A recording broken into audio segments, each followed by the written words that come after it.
पति की लंबी उम्र के लिए व्रत रखने की परंपरा सतयुग से चली आ रही है और इसकी शुरुआत सावित्री के पतिव्रता धर्म से हुई है।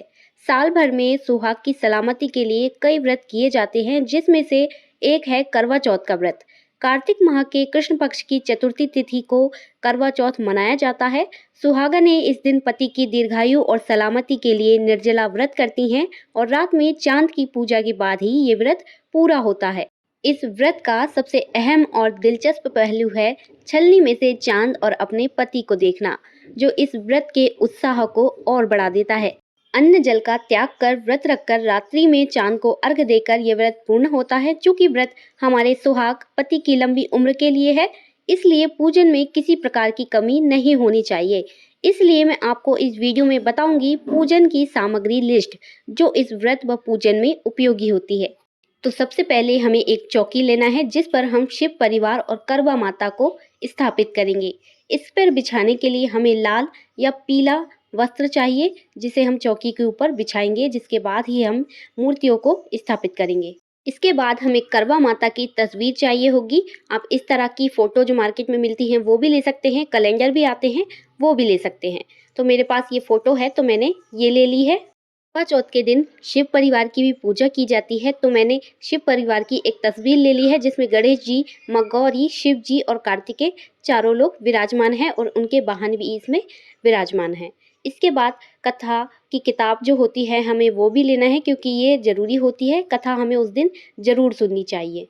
इसके बाद जो सबसे ज़रूरी है वो है करवा। तो करवा एक इस तरह का पात्र होता है, तो ये जो मार्केट में आपको आसानी से मिल जाएगा। तो आपको एक करवा भी लेके आना है, जो कि मिट्टी का होता है, और इसके ऊपर एक ढक्कन जो मिट्टी का ही रहता है वो आपको साथ में मिल जाएगा। इसके बाद जो पूजा की सामग्री है वो देख लेते हैं। तो सबसे पहले हमें गंगा जल चाहिए होगा, जिसे हम पानी के अंदर डालकर उससे पूजा करते हैं। इसके बाद जो पानी वाला नारियल होता है वो हमें लेना है। इसके बाद कपूर और धूप बत्ती हमें लेना है। इसके बाद हमें गोला सुपारी लेना है। अगर आपके पास शिव परिवार की तस्वीर नहीं है तो आप गोला सुपारी से माता गौरी और गणेश जी बना सकते हैं। इसके साथ आपको अक्षत लेना है, जो कि टूटे हुए नहीं होना चाहिए। इनको हम भगवान को अर्पित करेंगे और इन्हीं से हम भगवान को आसन भी देंगे। तो चावल थोड़े ज़्यादा ही लेना, और पूजा में हमें कुछ दक्षिणा भी ज़रूर रखना है। इसके बाद हमें गेहूँ लेना है कलश के नीचे रखने के लिए, और इसी के साथ हमें लौंग इलायची भी लेना है। इसके बाद हमें घंटी लेना है। किसी भी पूजा में घंटी को रखना बेहद शुभ माना जाता है, तो आप हर पूजा में घंटी को अवश्य लीजिए। इसके बाद हमें कुमकुम लेना है, अष्टगंध चंदन लेना है। पूजा की दुकान पे ये सभी चीज़ें आपको आसानी से मिल जाएंगी। इत्र लेना है। इसके बाद हमें सिंदूर लेना है, और आपकी जो शादी की सिंदूर की डिब्बी हो वो भी आप पूजा में ज़रूर रखिए। इसके बाद भगवान गणेश के लिए हमें पीला चंदन लेना है। इसके बाद हमें शक्कर लेना है। इसके बाद हमें हल्दी लेना है। इसको हम माता पार्वती और माँ करवा को अर्पित करेंगे। इसके बाद मैंने यहाँ पे रक्त चंदन भी लिया हुआ है भगवान भोलेनाथ के लिए। इसके बाद हमें कलावा यानी कि मूली भी लेना है। इसके साथ हमें माचिस भी रखना है, ताकि पूजा में बार बार हमें उठना ना पड़े। तो लगभग ये सारी वही चीज़ें हैं जो कि हर पूजा में लगती हैं। इसके बाद हमें 2 घी के दीपक लेना है, एक आरती के लिए और एक पूजा में अखंड जलेगा। इसके बाद हमें दूर्वा लेना है गणेश जी के लिए। इसी के साथ हमें कुछ फल लेना है। आपके पास जो भी फल हो वो ले सकते हैं, ज़्यादा परेशान होने की ज़रूरत नहीं है। जो आसानी से आपको मिल जाए वो आप पूजा में ले सकते हैं। इसके बाद श्रृंगार का सामान लेना है माता को अर्पित करने के लिए। 2 चुनरी लेना है, एक करवा माता के लिए और एक माँ पार्वती के लिए। चूड़ियाँ आपको लेना है, और इस दिन आपको भी पूरे 16 श्रृंगार करके ही पूजा करना चाहिए।